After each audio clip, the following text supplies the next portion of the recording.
Hello बच्चों, कैसे हो आप सब। आज हम केमिकल बॉन्डिंग चैप्टर की शुरुआत कर रहे हैं। केमिकल बॉन्डिंग का चैप्टर काफी बड़ा होता है, बहुत सारे टॉपिक्स होते हैं इसके अंदर, जिनमें से कई सारे टॉपिक जैसे वेस्पर थ्योरी हो गया, वीबीटी हो गया, एमओटी हो गया, सोल्यूबिलिटी हो गया, थर्मल स्टेबिलिटी हो गया। ऐसी चीजें आपको काफी मुश्किल भी लगती होगी। बॉन्ड एनर्जी के ट्रेंड्स हो गए, ये सब आपको काफी मुश्किल भी लगते होंगे। और यही कारण है कि ज्यादातर स्टूडेंट इस चैप्टर को सरफेस लेवल पर पढ़ते हैं, बहुत ज्यादा अच्छे से नहीं पढ़ते हैं। और फिर वो अल्टीमेटली नीट और जैसे जेई जैसे एग्जाम में आए हुए अपने कई आसान से आसान सवालों को भी गलत कर देते हैं। तो आज से हम ये जो केमिकल बॉन्डिंग के चैप्टर की पूरी सीरीज की शुरुआत कर रहे हैं। इससे हम केमिकल बॉन्डिंग को जितना ज्यादा हो सके उतना ज्यादा सिंप्लीफाई करने की पूरी कोशिश करेंगे। जितना हो सके उतना ज्यादा हम इस चैप्टर को इजी बना देंगे। ये 20-25 लेक्चर की पूरी सीरीज रहेगी। छोटे छोटे 20-25 लेक्चर इस चैप्टर के अंदर हम करने वाले हैं, जिससे कि हम चैप्टर को मैक्सिमम जितना हो सके उतना ज्यादा इजी बनाएंगे। ये हमारा टारगेट है। शुरू करते हैं हम केमिकल बॉन्डिंग का चैप्टर। सबसे पहले आज के लेक्चर का हमारा क्या टारगेट है। आज हम सबसे पहले जानेंगे केमिकल बॉन्ड होता क्या है, क्यों बनता है केमिकल बॉन्ड, क्या रीजन होता है इसके पीछे, कोसेल अप्रोच को हम जानेंगे, लुईस ऑक्टेट रूल को हम समझेंगे, लुईस डॉट स्ट्रक्चर कैसे बनाई जाती है ये हम सीखेंगे। और उसके बाद में जो लुईस ऑक्टेट रूल है इसकी क्या लिमिटेशन है, क्या इसके एक्सेप्शन है, ये सब भी हम जानेंगे। और साथ में लुईस ऑक्टेट रूल के हम कुछ ड्रॉबैक, कुछ कमियां भी जान लेंगे। ये हमारे आज के इस लेक्चर के सारे टारगेट हैं। तो शुरू करते हैं हम केमिकल बॉन्डिंग का चैप्टर। सबसे पहले केमिकल बॉन्ड क्या होता है। केमिकल बॉन्ड कोई भी दो एटम के बीच में फोर्स ऑफ अट्रैक्शन होता है। कोई भी दो एटम है उनके बीच में अट्रैक्शन का फोर्स लग रहा है, उसी को हम क्या बोलते हैं, केमिकल बॉन्ड बोलते हैं। जैसे मेरे पास में एक कोई एटम है हाइड्रोजन, ये रहा H, और एक मेरे पास में कोई एटम है क्लोरीन का Cl। दोनों के बीच में फोर्स ऑफ अट्रैक्शन लगेगा, जिसकी वजह से ये दोनों एटम आपस में मिलकर के क्या बना लेंगे, HCl का मॉलिक्यूल बना लेंगे। और ये जो बीच में इनके बीच जो डंडा है ये क्या है, ये इनके बीच का force of attraction chemical bond को शो कर रहा है। तो ये क्या बना, यहाँ पर केमिकल बॉन्ड बना है। सिंपल केमिकल बॉन्ड बना है, ये एकदम आसान। तो केमिकल बॉन्ड क्या होते हैं, कोई भी दो एटम के बीच में फोर्स ऑफ अट्रैक्शन होता है। ये कोई एक नॉर्मल डंडा नहीं होता है, ये क्या होता है, फोर्स ऑफ अट्रैक्शन होता है कोई भी दो एटम के बीच में। तो केमिकल बॉन्ड क्या है, it is force of attraction between any two atom. कोई भी दो एटम्स के बीच में जो फोर्स ऑफ अट्रैक्शन लग रहा होता है उसे हम क्या बोलते हैं, केमिकल बॉन्ड बोलते हैं। अब ये केमिकल बॉन्ड क्यों बनता है, why chemical bond is formed. इसके पीछे कुछ दो तीन रीजंस है। सबसे पहला जो रीजन है वो है स्टेबिलिटी लेने के लिए, टू गेन स्टेबिलिटी। देखो सिंपल सी बात है, एक हमारे पास नॉर्मली हाइड्रोजन का एक एटम पड़ा है, एक हमारे पास नॉर्मली ये क्लोरीन का एक एटम पड़ा है। ये एटम के बीच में कुछ फोर्स ऑफ अट्रैक्शन लगेगा, जिसकी वजह से एक दूसरे की तरफ आकर्षित होंगे, एक दूसरे से अट्रैक्ट होंगे और मिलकर ये एक मॉलिक्यूल बनाएंगे। तो जब ये आपस में एक दूसरे से अट्रैक्ट होते हैं, इनके बीच में केमिकल बॉन्ड बनता है। इस दौरान क्या होता है, एनर्जी रिलीज होती है और स्टेबिलिटी कंपैरेटिवली इंक्रीज करती है। तो जो इनकी स्टेबिलिटी है इसकी कंपेरिजन में क्या होगा, यहाँ पर स्टेबिलिटी ज्यादा आती है, इसलिए केमिकल बॉन्ड बनता है। तो टू अटेन स्टेबिलिटी, स्टेबिलिटी लेने के लिए क्या होता है सर, केमिकल बॉन्ड बनता है। एक रीजन तो ये हो गया। दूसरा रीजन है कोसेल अप्रोच। कोसेल अप्रोच, अब कोसेल अप्रोच हमसे क्या बोलती है, कोसेल अप्रोच हमसे ये बोलती है कि केमिकल बॉन्ड क्यों बनता है। केमिकल बॉन्ड इसलिए बनता है कि हमारे पास कोई भी दो एटम है ना, है ना, ये स्टेबिलिटी लेना चाहते हैं। और स्टेबिलिटी लेने के लिए क्या करेंगे, आपस में एक दूसरे के साथ में इलेक्ट्रॉन की शेयरिंग या फिर इलेक्ट्रॉन का ट्रांसफर करेंगे और अपना नियरेस्ट नोबल गैस कन्फिगरेशन लेना चाहेंगे। क्योंकि नोबल गैस कन्फिगरेशन क्या होता है, स्टेबल होता है, इनर्ट गैसेस वाला कन्फिगरेशन। तो एक स्टेबल कन्फिगरेशन होता है कंपैरेटिवली। तो स्टेबिलिटी लेने के लिए ये आपस में एक दूसरे के साथ क्या करते हैं, इलेक्ट्रॉन को शेयरिंग करते हैं, इलेक्ट्रॉन का ट्रांसफर करते हैं। और इसी दौरान क्या होता है, इनके बीच में फोर्स ऑफ अट्रैक्शन मतलब केमिकल बॉन्ड बनता है। ये सिंपल सी बात बोलता है हमको कोसेल अप्रोच। तो कोसेल अप्रोच बोलता है during chemical bond formation atoms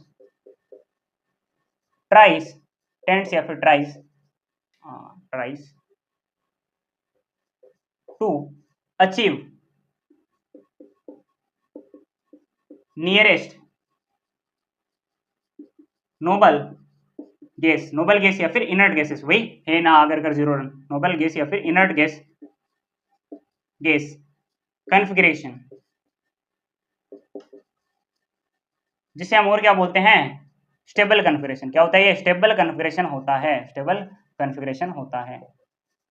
तो एटम्स क्या करते हैं सर, स्टेबल कॉन्फ़िगरेशन लेना चाहते हैं, क्या करना चाहते हैं, स्टेबल कॉन्फ़िगरेशन लेना चाहते हैं, तो ये नियरेस्ट नोबल गैस कॉन्फ़िगरेशन लेना चाहते हैं, जिसे हम स्टेबल कॉन्फ़िगरेशन भी बोलते हैं। तो इसलिए क्या करते हैं, आपस में एक दूसरे के साथ इलेक्ट्रॉन को शेयर करते हैं, इलेक्ट्रॉन का ट्रांसफर करते हैं, जिससे इनके बीच में एक बॉन्डिंग क्रिएट हो जाती है।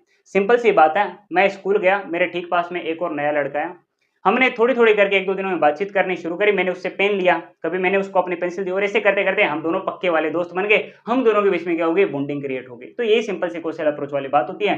During chemical bond formation atom tries to achieve nearest noble gas या फिर स्टेबल कॉन्फ़िगरेशन या फिर nearest noble gas configuration by transferring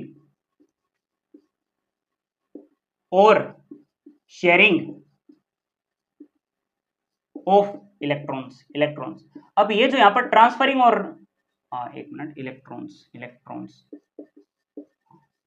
अब यहाँ पे जो ट्रांसफरिंग और शेयरिंग ऑफ इलेक्ट्रॉन है, इसका भी अपने आप में बड़ा जबरदस्त सिग्निफिकेंस होता है। क्या सिग्निफिकेंस होता है, जब इलेक्ट्रॉन का ट्रांसफर होता है ना, तब बनता है आयोनिक बॉन्ड, ये भी बता देता हूँ, आगे आएगा आयोनिक बॉन्ड। और जब इलेक्ट्रॉन की शेयरिंग होती है ना, तब क्या बनता है, कोवेलेंट बॉन्ड बनता है, कोवेलेंट या फिर कोऑर्डिनेट बॉन्ड बनता है। सिंपल। तो जब इलेक्ट्रॉन के ट्रांसफर है, आपका आयोनिक बॉन्ड बनता है, शेयरिंग से क्या बनता है, कोवेलेंट बॉन्ड बनता है। अब इलेक्ट्रॉन का ट्रांसफर कैसे होता है, ये भी मैं आपको बता देता हूं। जैसे मेरे पास में सर सबसे पहले था सोडियम Na, ठीक है सर, Na का इलेक्ट्रॉन कॉन्फ़िगरेशन कितना होता है, 281 होता है, मतलब इसका जो सबसे आउटर मोस्ट शेल है उसमें कितना इलेक्ट्रॉन है, एक इलेक्ट्रॉन है, ठीक है।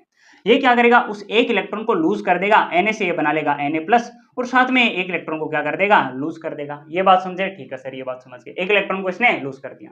अब एक इलेक्ट्रॉन को हटाने के बाद क्या होगा सर, ये एक तो इससे हट गया, बचा कितना, 2 और 8, मतलब 2,8 इसके पास बचा है।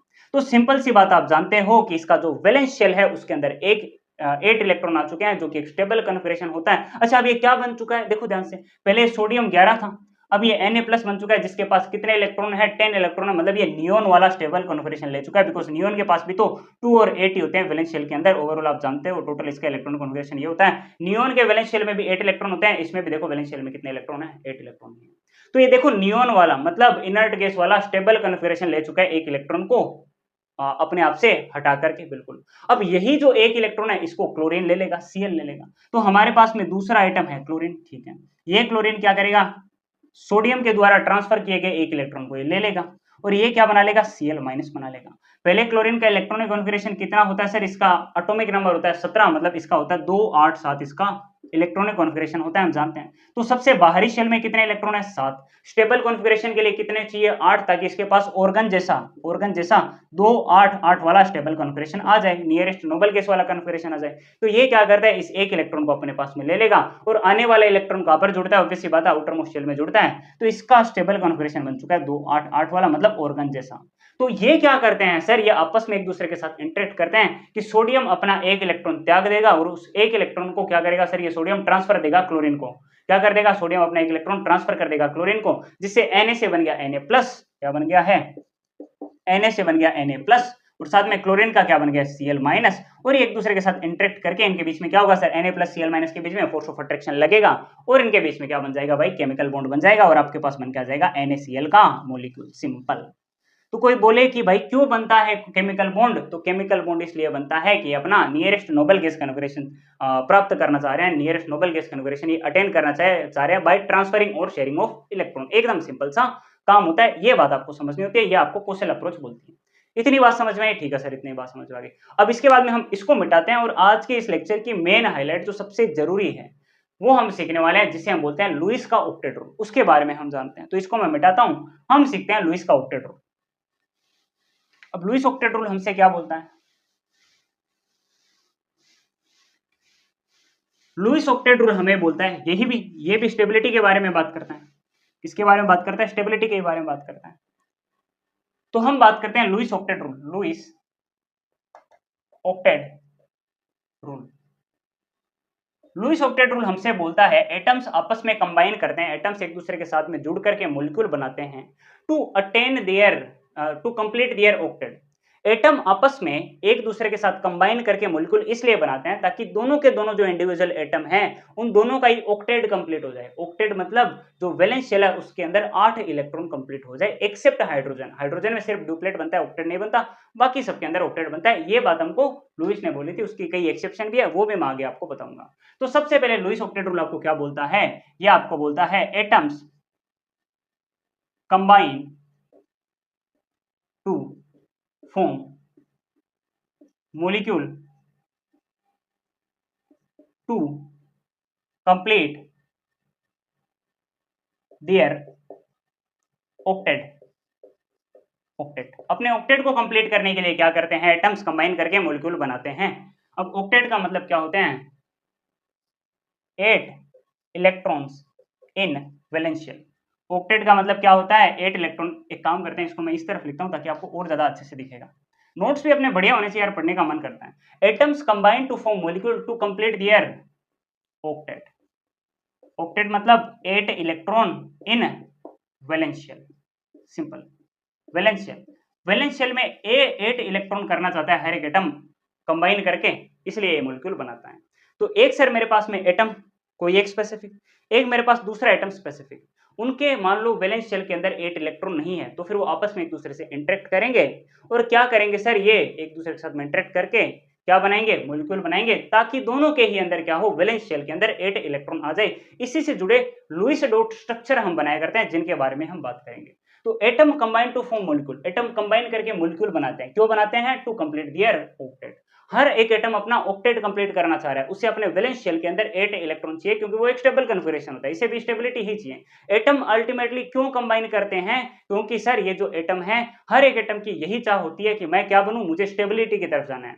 जैसे हम सबका टारगेट होता है कि हम सबको बहुत जीवन में क्या करना है, आगे से आगे बढ़ते जाना है। किसी का रिच बनना होता है, किसी को वैल्यूज से रिच बनना होता है, किसी को मनी से रिच बनना होता है। तो हम सबके जीवन में कुछ ना कुछ टारगेट, एटम्स का भी टारगेट होता है। एटम का क्या टारगेट होता है, एटम का ये टारगेट होता है कि मुझे क्या करना है, मुझे सम हाउ स्टेबल कन्फिगरेशन लेना है, मतलब लेना है मुझे अपना वैलेंस शेल जो है उसके अंदर स्टेबल कन्फिगरेशन चाहिए, मतलब चाहिए। उस स्टेबल कन्फिगरेशन को यहाँ पर क्या बोला गया है, ऑक्टेट कंप्लीट करना बोला गया है, मतलब वैलेंस शेल के अंदर 8 इलेक्ट्रॉन होने चाहिए, ये कहा गया है। तो इसके लिए एटम क्या करेगा, एटम्स आपस में कंबाइन करेंगे, एक दूसरे से इंटरेक्ट करेंगे और मॉलिक्यूल बनाएंगे। ये सिंपल सी बात है।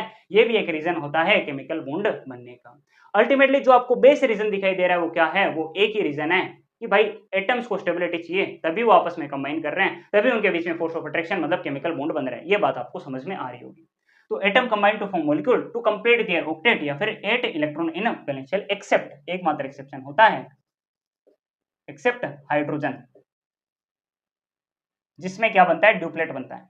एक्सेप्ट क्या हो जाएगा, हाइड्रोजन जो क्या बनाता है, ड्यूप्लेट बनाता है। हाइड्रोजन है जो क्या बनाता है, ड्यूप्लेट बनाता है, बाकी सबके अंदर क्या बनता है, ऑक्टेट बनता है। तो एटम आपस में कंबाइन करेंगे, क्यों कंबाइन करेंगे, क्योंकि उनको अपना क्या करना है, उनको अपना ऑक्टेट कंप्लीट करना है, मतलब वैलेंस शेल के अंदर 8 इलेक्ट्रॉन लेने हैं। बस हाइड्रोजन एक है जिसमें क्या बनता है, ड्यूप्लेट बनता है, जिसका एक एक्सेप्शन है, ये याद रख लेना है। अब हमें जो एक इंपॉर्टेंट टॉपिक पढ़ना है वो होता है लुईस डॉट स्ट्रक्चर। ये कैसे बनानी होती है, लुईस डॉट स्ट्रक्चर हमें कैसे बनानी होती है, ये काफी सारे बच्चों को पता नहीं होता, ये हम कैसे बनाएंगे। तो लुईस डॉट स्ट्रक्चर बनाने का आसान तरीका है, सबसे पहले जैसे हम हाइड्रोजन के लिए बात करें, तो पहले आप एक काम करो, नीचे आप हर एक एटम का आप इलेक्ट्रॉनिक कॉन्फिगरेशन लिखते रहिए। इलेक्ट्रॉनिक कॉन्फिगरेशन के अकॉर्डिंग आप इजीली इसका लुईस डॉट स्ट्रक्चर बनाना सीख जाओगे। अब लुईस डॉट स्ट्रक्चर में हम क्या करते हैं, जो भी हमें एक स्पेसिफिक एटम का हमें लुईस डॉट स्ट्रक्चर बनाना होता है, हम उसके चारों तरफ उसके वैलेंस इलेक्ट्रॉन लिखते हैं, बस सिंपल, इतना आसान काम होता है। वैलेंस इलेक्ट्रॉन लिखते हैं, हमें उसकी लुईस डॉट स्ट्रक्चर मिल जाती है। तो सिंपल, जैसे अगर मैं इसके इलेक्ट्रॉनिक कॉन्फिगरेशन की बात करूं हाइड्रोजन की, तो इसका क्या हो जाएगा सर, इसका होता है 1s1। तो ये इसका वैलेंस शेल, देखो एक सिंपल सी बात है, वैलेंस शेल का ही इलेक्ट्रॉनिक कॉन्फिगरेशन हम यहाँ पर लिखेंगे, ये बात याद रखना। तो हाइड्रोजन के अंदर क्या होता है सर, इसका इलेक्ट्रॉनिक कॉन्फिगरेशन 1s1 है, एक मात्र यही इसके पास शेल है, तो यही इसका वैलेंस शेल हुआ। इलेक्ट्रॉन कितना, एक है, तो ये एक इलेक्ट्रॉन को मैंने लिख दिया, ये लो भाई, इस तरह से सिंपल। फिर अगर मुझे हीलियम का बनाना हुआ, मैं क्या करूंगा सर, हीलियम के अंदर होता है 1s2, बिल्कुल एक मात्र यही शेल है जो इसकी वैलेंस शेल होगी। हाँ, तो इसके अंदर कितने इलेक्ट्रॉन, 2, तो एक मैंने लिखा इस तरफ, दूसरे मैंने लिखा इस तरह से। तो इस तरह से ये बिंदु बना करके मैं क्या कर रहा हूँ, इलेक्ट्रॉन को शो कर रहा हूँ। वैलेंस इलेक्ट्रॉन एटम के चारों तरफ दिखा दो, आपको पता चल जाएगा कि वही उसकी लुईस डॉट स्ट्रक्चर है। जैसे अगर हम लिथियम की बात करें, तो अब लिथियम का इलेक्ट्रॉनिक कॉन्फिगरेशन होता है 1s2 2s1, है ना, 1s2 2s1 ओके। तो अब इसके अंदर कौन सी वैलेंस शेल है सर, वैलेंस शेल वो होती है जिसके अंदर लास्ट इलेक्ट्रॉन जाता है, बिल्कुल सर, सबसे बाहर वाली शेल, ये इसकी वैलेंस शेल 2s, 1s इसकी वैलेंस शेल है नहीं, तो इसकी हमें बात करनी नहीं है। वैलेंस शेल के अंदर कितने इलेक्ट्रॉन सर, सिर्फ और सिर्फ एक इलेक्ट्रॉन है, तो फिर आप एक इलेक्ट्रॉन इस तरह से बना दो, एकदम इजी। हाँ, फिर अगर हम बेरिलियम की बात करें, तो बेरिलियम का क्या होगा सर, 1s2 2s2 हो जाएगा। वैलेंस शेल क्या है सर, सिर्फ और सिर्फ 2s2 है, जिसमें 2 इलेक्ट्रॉन है, एक हमने इधर बनाया, एक हमने इधर बनाया। फिर अगर हम बोरोन की बात करें, तो वो हो जाएगा 1s2 2s2 और 2p1 हो गया। अब ध्यान से देखो, 2s2 2p1 क्या है, इसकी वैलेंस शेल है। वैलेंस शेल कौन सी है इसकी, शेल नंबर कौन सा है, n इक्वल टू 2 वाला, तो n इक्वल टू 1 वाले को आपको लेना नहीं है, n इक्वल टू 2 वाले के अंदर क्या है 2s और 2p है, 2s में 2 है 2p में 1 है, मतलब टोटल 3 इलेक्ट्रॉन है। 3 इलेक्ट्रॉन आप कैसे शो करोगे, एक सर ये बना दिया, दूसरा सर ये बना दिया, तीसरा हमने ये ऊपर बना दिया, सिंपल। इसके बाद में अगर आपको कार्बन शो करना हुआ तो आप क्या करोगे सर 1s2 2s2 2p, 2 आपने बना दिया। तो वैलेंस शेल में कितने इलेक्ट्रॉन, 2 और 2 4, 2p 2 होता है ना, हाँ। तो वैलेंस शेल में कितने इलेक्ट्रॉन हो गए, 2 s के और 2 ये p के, तो 2 और 2 4 हो गया, तो 4 बाई बना दो, एक ये दूसरा ये तीसरा ये, वापस हमने ये बना दिया चौथा। तो उसके बाद में hydrogen helium beryllium sorry hydrogen helium हो गया, लिथियम बेरिलियम बोरोन कार्बन हो गया। फिर नाइट्रोजन की बात कर लेते हैं, नाइट्रोजन की बात कर लेते हैं भाई। इसमें हो गया 1s2 2s2 2p3 हो गया। कैसे बनाओगे सर, सिंपल सा काम है, सबसे पहले आप हर तरफ एक एक बना लो, बना लिया बना लिया बना लिया, कोई भी एक तरफ फिर 2 बना दो, ये लो भाई बना लिया। फिर इसके बाद में अगर आपसे कोई ऑक्सीजन की बात करें तो ऑक्सीजन कैसे बनाओगे सर, ऑक्सीजन का भी काम एकदम सिंपल है। ये हम एक काम करेंगे, यहाँ पे आपने लिखा 1s2 फिर 2s2 फिर 2p आपने लिख दिया 4, तो सर हमने सबसे पहले एक लगाया यहाँ पर, एक ये हो गया, एक ये हो गया, एक ये हो गया, 4 हो गया। अब एक हमने ऊपर और लगा दिया, एक हमने यहाँ पर नीचे और लगा दिया। देखो हमने 6 के 6 वैलेंस इलेक्ट्रॉन यहाँ पर शो कर दिए। फिर इसके बाद कोई पूछे फ्लोरीन का, तो फ्लोरीन के लिए आप क्या करोगे सर 1s2 2s2 2p5 है। ऐसे नियोन के लिए क्या हो जाएगा सर 1s2 2s2 ये 2p5 है ना, 1s2 2s2 और ये 2p6 हो गया नियोन के लिए, सिंपल। अगर फ्लोरीन के लिए बनाए तो क्या हो जाएगा सर 2 और 5 7 इलेक्ट्रॉन है। कैसे शो करोगे, सबसे पहले एक एक शो कर दो, एक एक शो कर दिया सर, ठीक है। फिर इसके बाद में क्या करोगे, कोई भी 3 जगह पर आप एक एक और लगा दो ताकि 4 और 3 7 हो जाए। ये लो भाई हमने लगा दिया है, बस यहाँ पे इस जगह पे 2 नहीं है, बाकी देखो तीनों जगह पे क्या लगा रखे हैं हमने, 2 2 लगा रखे हैं। तो देखो इसके चारों तरफ हमने 7 इलेक्ट्रॉन लगा रखे हैं वैलेंस शेल वाले, तो भाई ये इसका फ्लोरीन का बन गया लोएस्ट ऑर्डर स्ट्रक्चर। अब नियोन का अगर बनाना है तो इसके अंदर क्या करना होगा, 6 2 8 है, तो 8 के लिए क्या करोगे, 2 ये हो गए, 2 ये हो गए, 2 ये हो गए, 2 ये हो गए, सिंपल। तो इस तरह से हम क्या बनाते हैं, लुईस डॉट स्ट्रक्चर बनाते हैं, एकदम आसान सा काम था। अब जैसे जैसे हम सबसे पहले बात करते हैं, हम CO2 मॉलिक्यूल की बात करते हैं। CO2 मॉलिक्यूल का मुझे क्या करना है, मुझे लुईस डॉट स्ट्रक्चर बनाना है। तो कैसे बनाऊंगा सर, CO2 मॉलिक्यूल हम जानते हैं, मैं एक काम करता हूं, यहाँ पे मैंने लिख दिया C, एक तरफ लिख दिया मैंने O, एक तरफ मैंने लिख दिया O। CO2 ऐसे बनते हैं, बिल्कुल सर ऐसे बनते हैं। अच्छा, हर एक का आप लुईस डॉट स्ट्रक्चर बना दो, उनको मिलाते हुए हम ये पूरा पूरा मॉलिक्यूल आपको दिखा देंगे कि कैसे इनका ये एटम्स आपस में कंबाइन करके मॉलिक्यूल बना रहे हैं टू कंप्लीट देयर ऑक्टेट। सबसे पहले हम कार्बन की बात करें, ठीक है सर। कार्बन में क्या होता है सर, कार्बन में होता है 4 इलेक्ट्रॉन, एक मैंने ऐसे लगाया, एक मैंने ऐसे लगाया, एक मैंने ऐसे, एक मैंने ऐसे लगाया, बट भाई ऊपर से और नीचे वाली साइड से कंबाइन करने कोई नहीं है, तो फिर मेरी मर्जी भाई, मैं इसके चारों तरफ इलेक्ट्रॉन कैसे भी कोई भी तरीके से रखूं। मैंने 2 इलेक्ट्रॉन रखे इस तरफ, ठीक है सर, 2 इलेक्ट्रॉन मैंने रखे कार्बन के इस तरफ। इतनी बात समझे, ठीक है सर, इतनी बात हम समझ गए। हमें एक स्पेसिफिक जो एटम है उसके इलेक्ट्रॉन को उसके चारों तरफ रखने होते हैं, जो भी तरीका होता है उससे आराम से रख दो, जैसे आपको अच्छा लगे उस तरीके से रखो। उन इलेक्ट्रॉन को हमें उसके चारों तरफ रखना होता है, बस इतनी सी बात है, ये आपके लुईस डॉट स्ट्रक्चर बनती है। तो हमने कार्बन की लुईस डॉट स्ट्रक्चर बना ली, ठीक है सर, बना ली। फिर ऑक्सीजन की बात करते हैं। ऑक्सीजन के पास कितने होते हैं सर, वैलेंस शेल में इलेक्ट्रॉन देखो 6 होते हैं, तो भाई बनाता हूं मैं 6। 6 में से 2 मैंने यहाँ पे रखे, 2 मैंने यहाँ पे रखे, एक मैंने यहाँ पे रखा, एक मैंने यहाँ पे रखा, यहाँ पर भी 2 यहाँ पे रखे, 2 यहाँ पे रखे, एक मैंने यहाँ पर रखा, एक मैंने यहाँ पर रखा, ठीक है सर। इसके भी बना लिए हमने 6 के 6 इलेक्ट्रॉन, बिल्कुल सर बना लिए। अब देखो, ये एक इंडिविजुअल ऑक्सीजन एटम है, इसके वैलेंस शेल में कितने इलेक्ट्रॉन है, 6। ये इंडिविजुअल कार्बन है, इसके वैलेंस शेल में कितने इलेक्ट्रॉन है, 4। ये एक इंडिविजुअल ऑक्सीजन है, इसके भी वैलेंस शेल में कितने हैं, 6 इलेक्ट्रॉन है, बिल्कुल। अब ये हर एक एटम है, ये आपस में कंबाइन करके एक CO2 का मॉलिक्यूल बनाएंगे टू कंप्लीट देयर ऑक्टेट। पता है कैसे, ये कार्बन के पास अपने 4 है ना, ये क्या करेगा, इन दोनों ऑक्सीजन के साथ कंबाइन करेगा ताकि 2 इसके इलेक्ट्रॉन ये यहाँ से इस ऑक्सीजन से ले ले, 2 इलेक्ट्रॉन ये इसके इस ऑक्सीजन से ले ले, और ये आपस में मिलकर क्या बना ले, एक पूरा देखो कार्बन का यहाँ से ऑक्टेट कंप्लीट हो चुका है। अब अगर आप ध्यान से देखो, इस कार्बन के पास 4 अपने हो गए, 2 यहाँ से लिए, 2 यहाँ से लिए, तो 4 और 4 8 इलेक्ट्रॉन इसके पास हो चुके हैं, मतलब कार्बन का ऑक्टेट कंप्लीट हो चुका है। ठीक इसी तरीके से अब देखो, इसका अगर ऑक्टेट कंप्लीट हुआ है तो मतलब ये साथ में कंबाइन करके बनाया है ना, कार्बन ने ऑक्सीजन के साथ कंबाइन करके CO2 मॉलिक्यूल बनाया ना, मतलब ये दोनों ऑक्सीजन का भी ऑक्टेट कंप्लीट होना चाहिए। अब इनका क्या ऑक्टेट कंप्लीट हो रहा है नहीं, ये भी देख लेते हैं। देखो 6 तो ऑक्सीजन के खुद के हैं, 2 देखो कार्बन के इलेक्ट्रॉन, इनके साथ में कंबाइन करके ये देखो इस ऑक्सीजन का भी क्या बन चुका है, ऑक्टेट बन चुका है। ठीक इसी ऑक्सीजन के साथ जाता है 6 अपने, 2 देखो ये कार्बन के, तो भाई इसका भी देखो 6 और 2 8 ऑक्टेट कंप्लीट हो चुका है। तो फिर ये आपका CO2 मॉलिक्यूल का हमने क्या बना रखा है, लुईस डॉट स्ट्रक्चर आपके सामने बना रखा है, जिसके अंदर क्या हुआ सर, एक कार्बन और दो ऑक्सीजन एटम, इन्होंने आपस में एक दूसरे के साथ, इन एटम ने आपस में एक दूसरे के साथ कंबाइन किया to form a molecule to complete their octet, मतलब 8 इलेक्ट्रॉन इन वैलेंस शेल। देख लो इसके भी वैलेंस शेल में क्या हो चुके हैं, 4 पहले थे, 4 कंबाइन करके मतलब 8 इलेक्ट्रॉन, इसके अंदर भी देखो 4 और 4 8 इलेक्ट्रॉन, इसके अंदर भी देखो इसके अंदर सॉरी 6 और 2 8 इलेक्ट्रॉन, इसके अंदर भी इस ऑक्सीजन में भी 6 और 2 8 इलेक्ट्रॉन। सिंपल।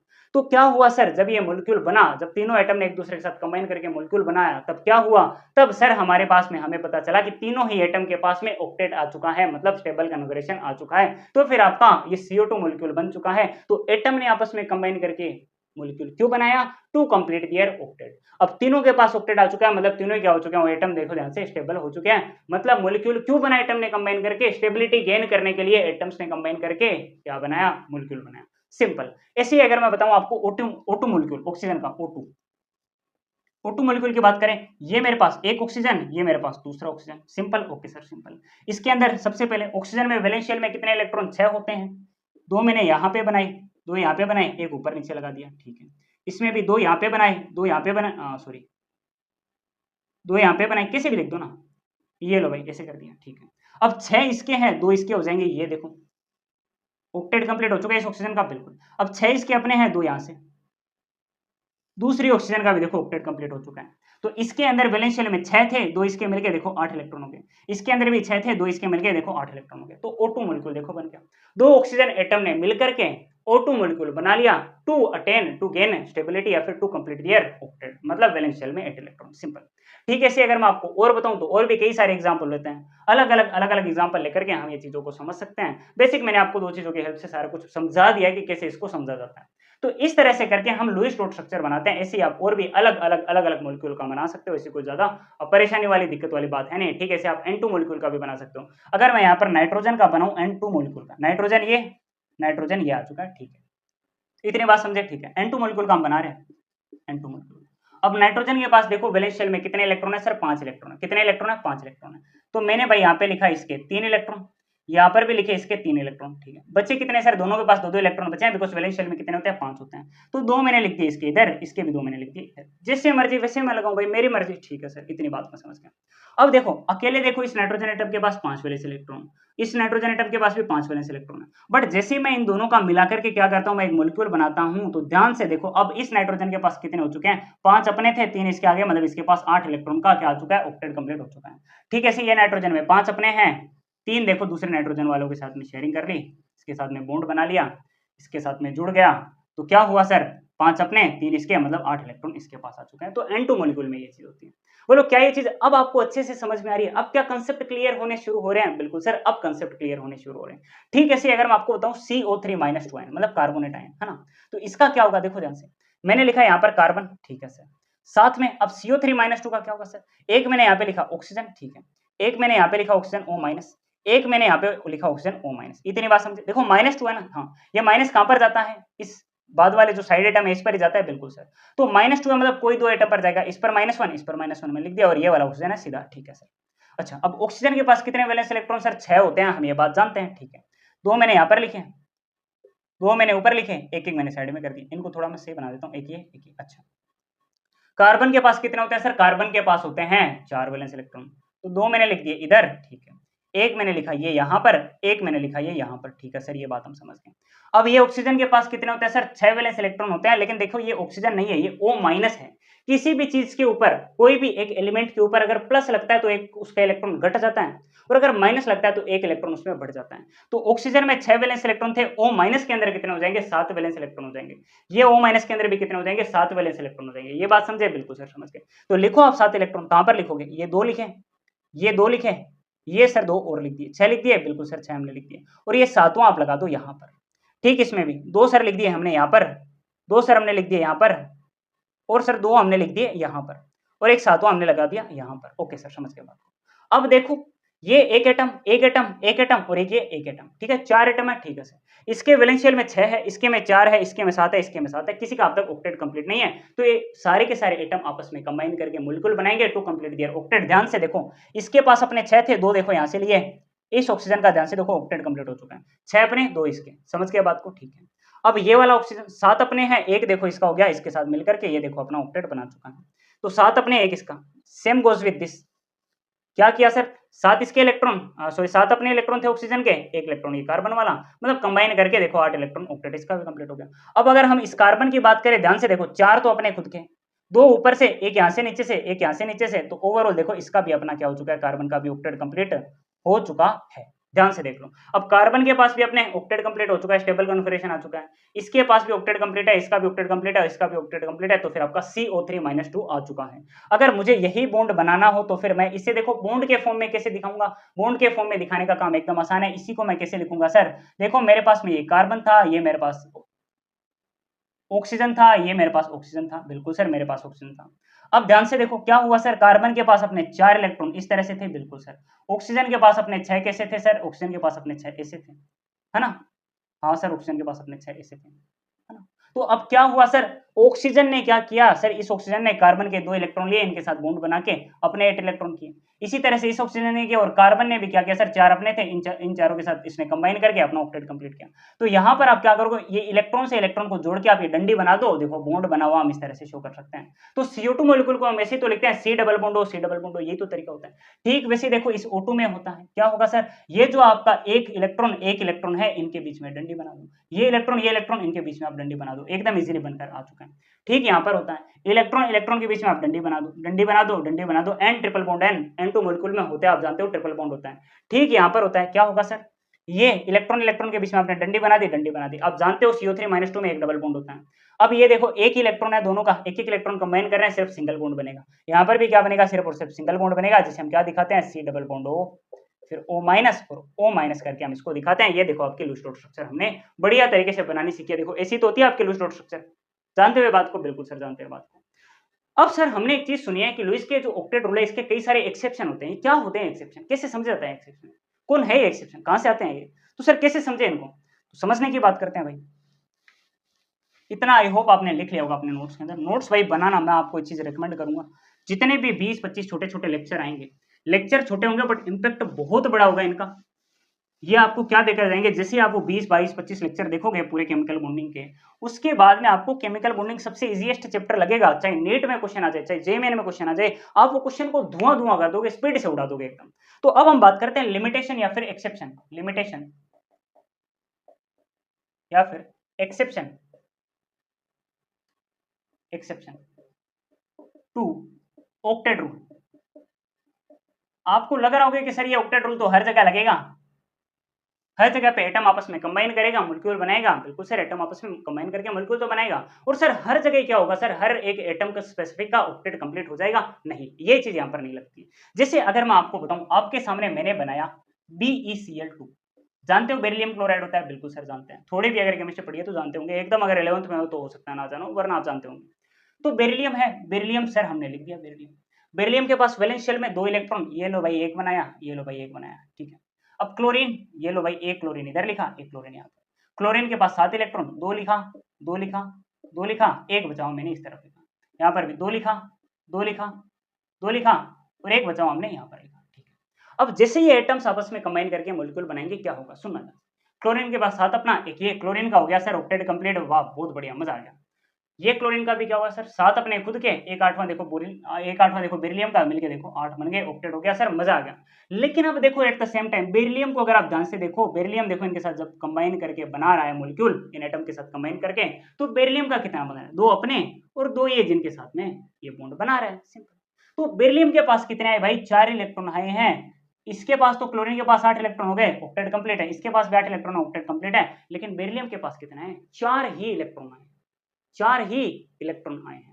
तो भाई जो सबसे पहला लिमिटेशन होता है ना, सबसे पहला लिमिटेशन या फिर एक्सेप्शन टू ऑक्टेट रूल, कि सर एटम आपस में कंबाइन करके मॉलिक्यूल तो बनाएंगे, बट उसमें सारे एटम का ऑक्टेट कंप्लीट हो ही, ये चीज जरूरी नहीं है।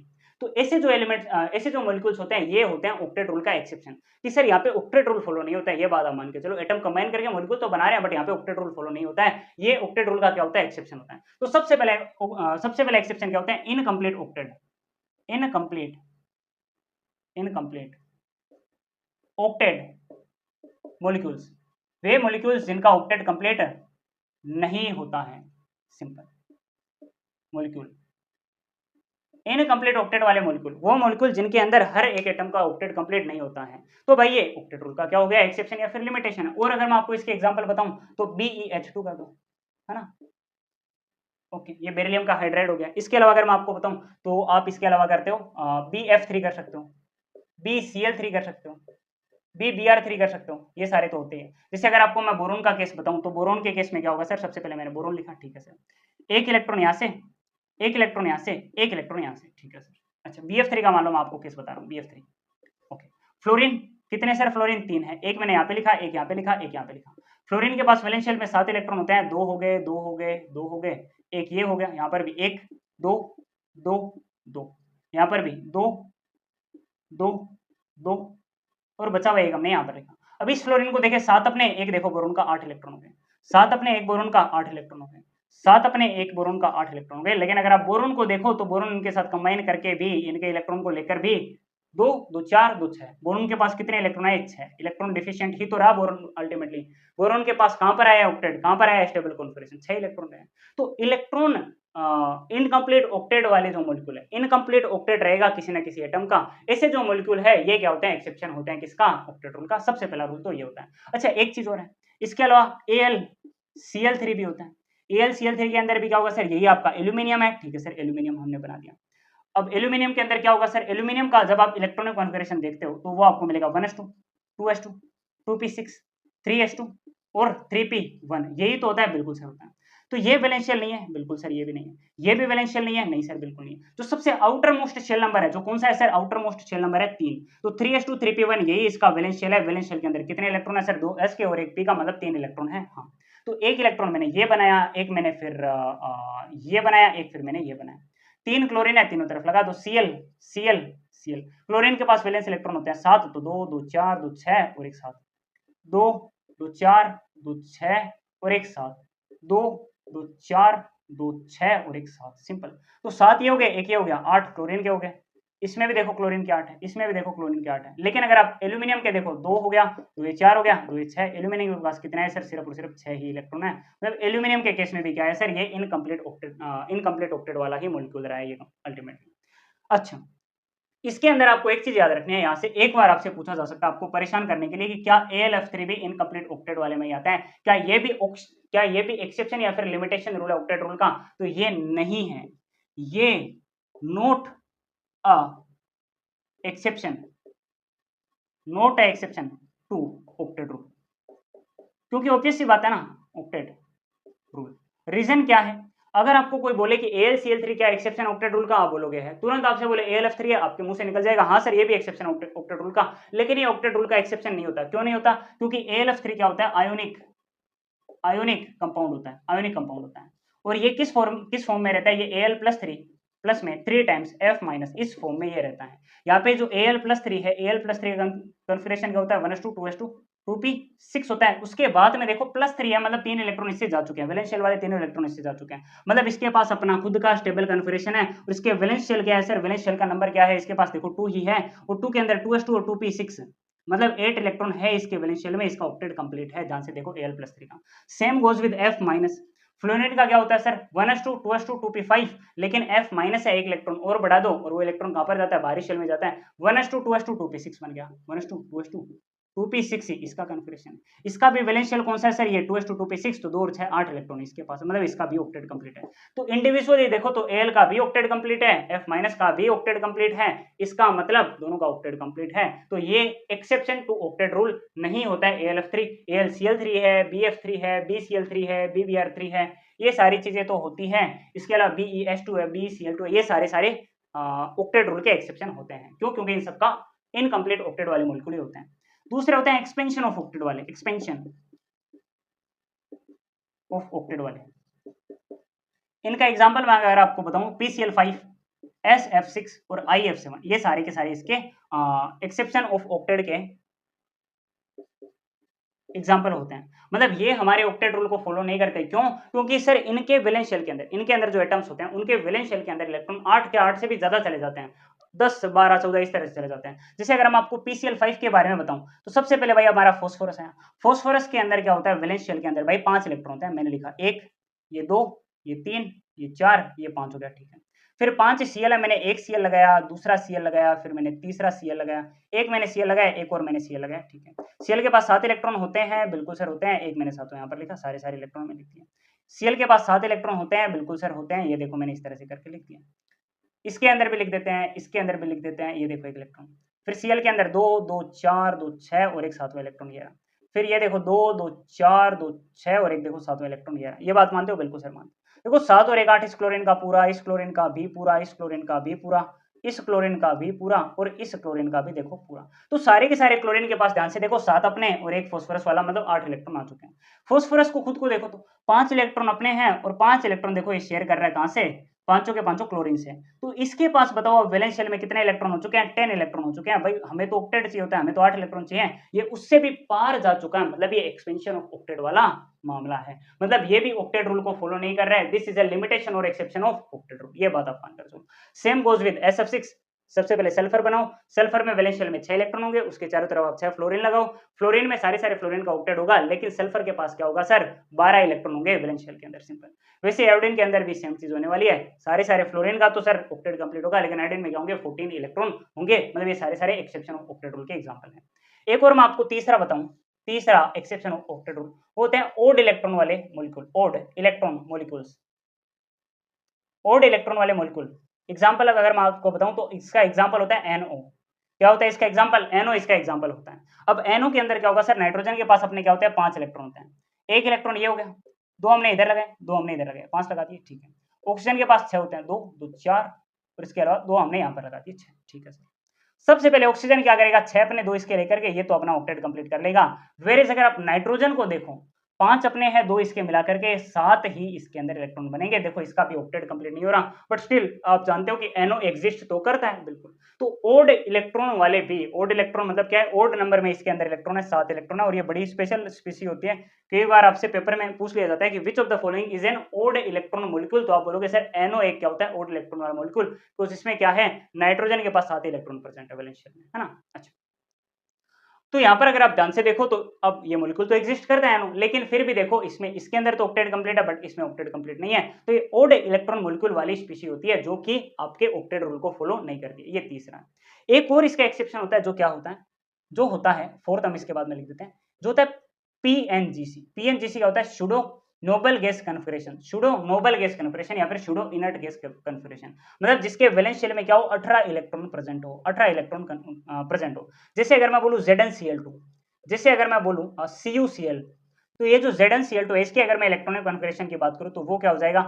1s2 2s2 2p6 3s2 3p6 3d10 और उसके बाद 4s2 होता है, लेकिन ZnCl2 के अंदर Zn किस में रहता है? Zn+2 में रहता है, एक्साइटेड स्टेट में रहता है। तो सर ये जो Zn+2 है, इसमें से 2 इलेक्ट्रॉन निकल जाएंगे 4s वाले, और इसका वैलेंस शेल आपको दिखाई दे रहा है कि क्या है सर? यही 3 वाला है।